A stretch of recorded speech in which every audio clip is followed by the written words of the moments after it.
Hey, it's Christopher, the Bronze Age nerd. Today is Monday, so grab your cup of coffee. Let's talk about my life in the last week as a comic book collector. So,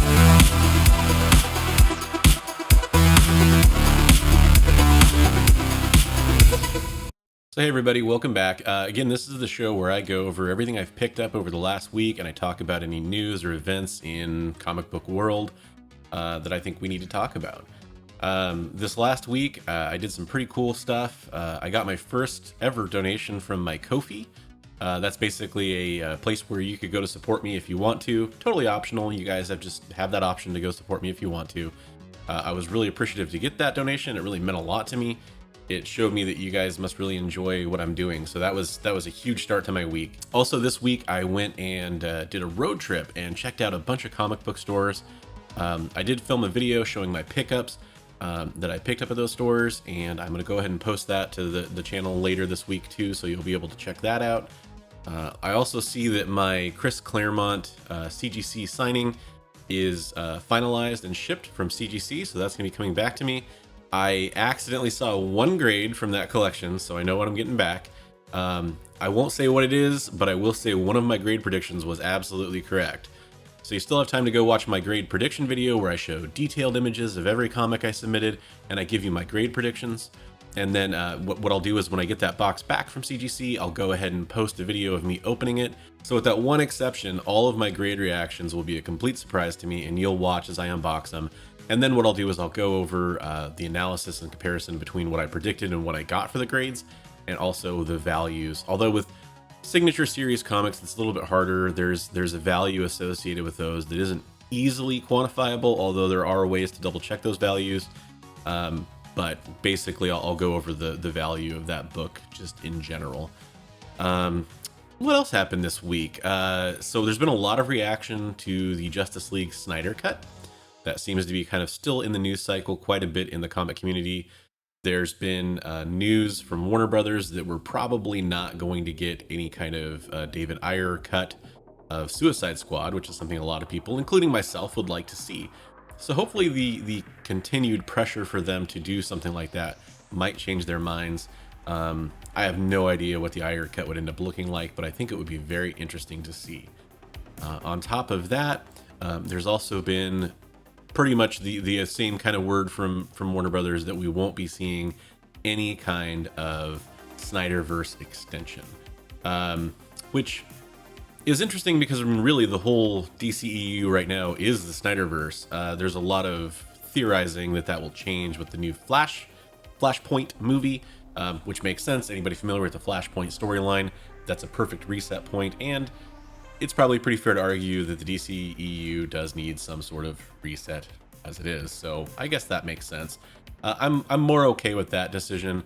I don't really think we're going to see much more from Snyder when it comes to DC. They probably have been once bitten, twice shy when it comes to that approach to their films. And they've had good success with at least the first Wonder Woman movie. And I think Aquaman was really good. I'm one of the few people that actually like Suicide Squad. I'm not saying it was good, I just think it was fun, and it was the first enjoyable DCEU movie for me. I sort of enjoyed Man of Steel a little bit too, I guess, but yeah, I don't know, it was kind of cool in its own way. It had problems for sure, definitely. So yeah, I'm excited to see what else we'll get. I don't know that I love this version of the Flash, so I don't know if we'll see some change to that. I just feel he's a little more awkward than I expect Barry Allen to be. But, you know, I'm excited to see where that goes, especially if they're going to do kind of a multiverse approach to that as well. That'll be pretty cool. So, of course, the other bit of huge news in the comics industry this last week was that Marvel will be moving away from their primary relationship with Diamond as their distributor. This is massive news in the comic industry. They're going to have a deal with Penguin Random House. Basically, I believe as of August, we'll start to see books coming from Penguin to comic shops as opposed to from Diamond. And Diamond, of course, also was in the news not that long ago, really, kind of towards the start of the whole pandemic, for losing their account with DC. DC decided to go with a couple other distributors. In the end, they've chose to primarily go with Lunar as their distributor, and we've seen that they're pretty happy with that relationship. Comic shops are getting their comics from Lunar, generally speaking, a lot earlier. I can't actually speak to if most comic shops are happy with the arrangement they have with Lunar. I know I've talked to one owner about it that seemed totally happy with Lunar, although they didn't like the change going away from Diamond in the beginning. They seemed happy with what they got in the end. It'll be interesting to see what happens with Marvel going with Penguin. So from the details that I've gathered, and a lot of my information is coming informed from a live stream that Economics and Comics did, where he went over some of the details, and then a couple articles I read. So there might be some information that's kind of updated, so I definitely want to point that out. But from what I understand, there will be no more returnable books in the deal with Penguin, so that's probably what stands out to me as the most interesting point. I know that, you know, with Diamond, a lot of comic shops could send back a lot of stuff that didn't sell and get a refund for it. So this could affect how shops order. But I also have heard that the new deal with Penguin means that they won't have to pay for shipping. So that could help offset that potentially, or at least add a different dynamic to the current situation. And on top of that, we do know that there were problems with the quality that was coming from Diamond as far as shipping goes. There were a lot of damages, and they would often ship things like trades and comics together. And when you stack those sorts of things into a single mailing box, they tend to get damaged a lot easier. So we've heard that they're going to ship trades and regular floppy comics separately. Hopefully that means that we'll see at least better shipping from that, if not better shipping practices from Penguin altogether. I think that's the news that a lot of people are the most interested in, are the two factors of, will comics arrive in better condition? And the second thing, because we all know Marvel uses terrible covers on their comics. They're basically just an interior page on the outside. So we'd love to see more quality from that. The second thing is, will this affect comic book shops adversely? And I think at this point, it's probably too early to tell. Hopefully, you know, most comic shops will be able to do a Lunar order and a Penguin order. And with the Penguin order being free shipping, hopefully that offsets any hardship that they might face. It'll be confusing to bounce back and forth between two systems. But that brings up the other point. There's more comics than just Marvel and DC. So Image, IDW, all these other, you know, Dark Horse, all the companies out there, are they going to have to shift to different avenues of shipping? Will Diamond end up giving them more competitive deals to keep their business? I guess we'll just have to wait and see how that unfolds. I think that's going to be the factor that kind of ends up being the biggest deal, is how does this affect the smaller publishers? We don't want to see them get hurt. We don't want to end up in a situation where there's just Marvel and DC. We also know that DC is not necessarily in trouble, but they're definitely having a lot of shakeup happen. So if something happened where DC ended up going under or folding, and all the other companies were hurting, and then Marvel was the only company left, that would definitely be a bad situation. So hopefully this all shakes out good for all the publishers, all the customers, and all the comic shops. I don't want to see any one part of that triangle get hurt too badly in all this, or hurt at all for that matter. But we'll have to see. I think that Diamond, unfortunately, has earned some of the problems they've had with publishers leaving. There's a lot of shops that were upset with how Diamond did things. There were a lot of times that Marvel and DC weren't happy with Diamond. Obviously, Diamond had ruined their relationship to DC with the point where they were willing to leave, and then Marvel was willing to leave. There's a lot of speculation with Marvel that probably comes down to a money decision, but there might be other factors we just don't know about. But either way you look at it, it's definitely a larger situation in the comics industry, and we'll have to see how it shakes out for everybody involved. So that kind of wraps up most of the news that I'm aware of this week. If there's other stories that you want me to cover, or things you want my opinion on, maybe in a larger video, always make sure to leave a comment down below. I do read those, and I'm very interested to see what you guys have to say about, hey, what should we be doing? What should we be covering on the channel? I'm definitely going to take those things seriously. If you guys post them in the comments, let me know. All right, so now it's time to talk about one of my favorite parts of the show, what I picked up over the last week, and I'll go over those a little bit here. As you can see, I got another copy of G.I. Joe number 14. This is now my third copy. I was lucky enough to secure another one on my comic book road trip I took. Again, that video will be coming out soon. This one, as you'll note, is a Canadian price variant, which is really cool. It's in kind of rough shape, to be honest, but hey, that's cool. I'm glad to have another copy of this. I'm picking up every one I can right now that's not outrageously priced. Ironically, the one I found on my road trip was the best priced and in the best condition, so I'm happy about that. But getting a Canadian price variant definitely feels cool. This one did come from Canada. That's pretty neat too. Always nice to get the Canadian price variants from Canada. So next up, let's go over comics I got from one of my favorite sellers on Instagram, Hulknutz. He's a great seller. I definitely recommend checking him out. I've been picking up stuff from him for a while now, and I probably have the best relationship with him. This is kind of a unique deal. I bought this comic and the next one I'm going to show you raw. Using a connection he had, I had him cleaned and pressed and submitted to CGC. So the first time I got this comic was slabbed. This is Thor 337. This is the first appearance of Beta Ray Bill, and this is a weird deal. I saw a ton of photos on this before I bought it. Just know that first up. I didn't just buy it sight unseen or something. His opinion, my opinion, and the opinion of the people that pressed and cleaned it, who are a very reputable cleaner and presser, by the way, is that this was probably at worst like an 8 or an 8.5. So it came back a 6.0. Kind of blew us all away. I looked at the grader notes and it still doesn't make a ton of sense why this one would come back in a 6.0 based on the grader notes we saw. I mean, they're definitely, it's definitely not perfect. It was going to come back lower than like a 9.0. I think we all kind of expected that, but 6.0 is kind of a head scratcher. I'm still glad to have it because it is a newsstand copy, so it's not like it's a bad comic to have. I think Beta Ray Bill has a lot of legs still.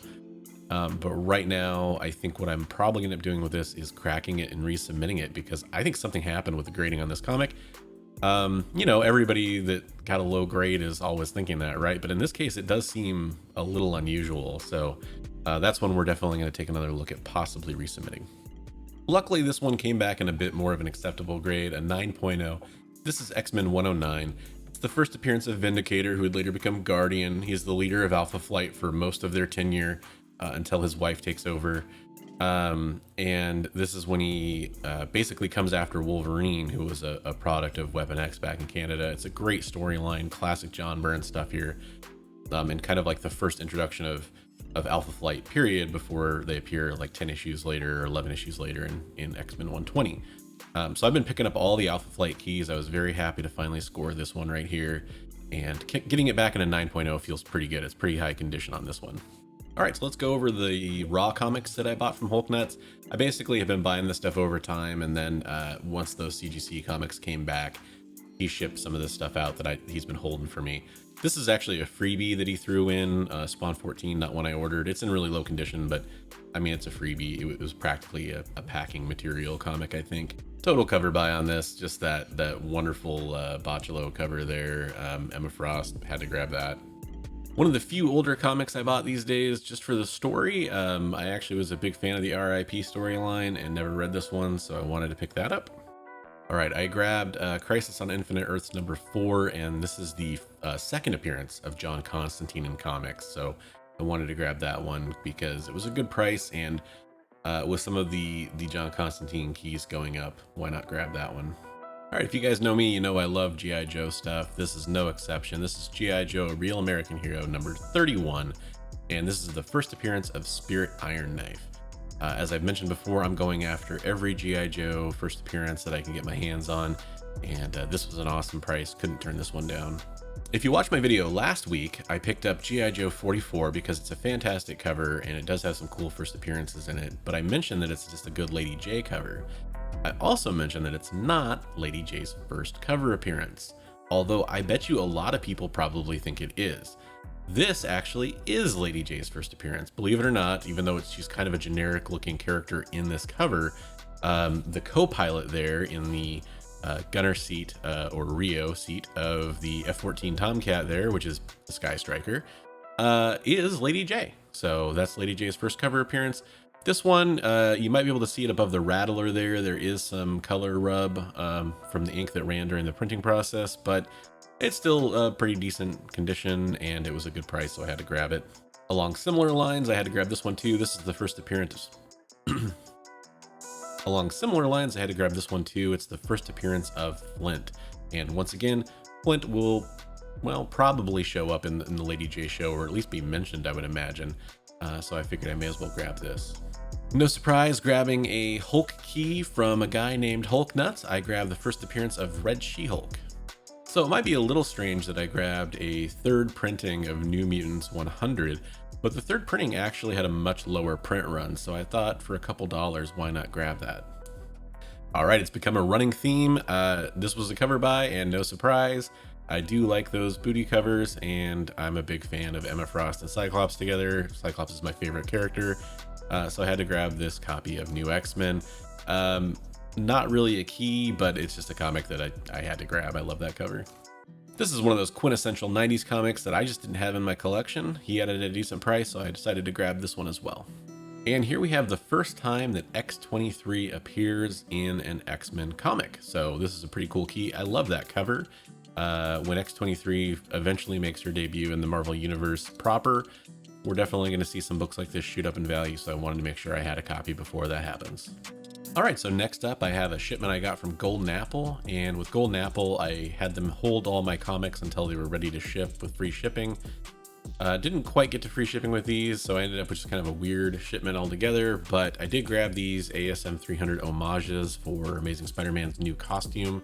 These are the Tyler Kirkham variants, and if I'm going to have one copy of this probably short-lived costume, I wanted to make sure it was these because I think they're probably going to be the more desirable comics for this particular look. And here I grabbed the secret Infinity variant for crossover number 3, where the comic that she's reading on the cover is the comic you're looking at, and you know, so on and so forth, the Infinity variant. Pretty cool. And this Lady Death comic came out a while ago. They were holding it for me. I did a thing with Golden Apple where I consolidated all of their comics. The first of several copies of Berserker number 1 that I'm picking up. This is the A cover. Definitely had to grab that. I'm getting a couple of the foils from Comics Elite too. So here we go. All right, let's talk about the stuff I picked up from Economics in Comics this week. This is the Piper Rudick cover for Hardly Thin. You can probably imagine what's going on in the cover behind the one on front there. Just fantastic. These are Economics and Comics exclusives. If there's any left, I'd go grab them if you're a fan of this cover because they're going to go fast. I also grabbed these awesome Joker 1 variants from him. This is probably my favorite version of the covers that came out for this particular comic, so grab those. I also grabbed this Virgin version of Ultra Mega number 1. All right, so I got a pretty small shipment this week from Comics Elite compared to what I usually get, but I did grab Demon Days number 1, the Brooks cover, and I grabbed the Art Germ cover as well. I grabbed 2 copies of High Republic number 3, and I grabbed 3 copies of High Republic Adventures number 2. I had to pick up this Jamie Tyndall Harley Quinn bombshell homage, so I grabbed that. And this was my favorite new comic book pickup of the week. This is Children of the Atom 1. And this is the Shattershot homage variant. I think it's fantastic. I love this. I'm really happy that I got a copy of it. And also it came with a trading card COA that's a small version of this this particular cover. So just fantastic job. I'm really glad I picked this up. I got this one from comicbookquest.com. All right, so that's been my week in comics collecting, including all my pickups, all the news that I was aware of that happened this week, and kind of my quick takes on them. Again, let me know down in the comments below if there's anything that you'd like to hear from me, any topics you want me to cover, or any comments you have about any of the comics I picked up. You can support me on my Ko-fi, and you can check out my Instagram as well for continual updates throughout the week about what I'm going to post. And I do appreciate you watching this video. I do want you to remember, as always, hey, hey, hey, hey. Read comics every day.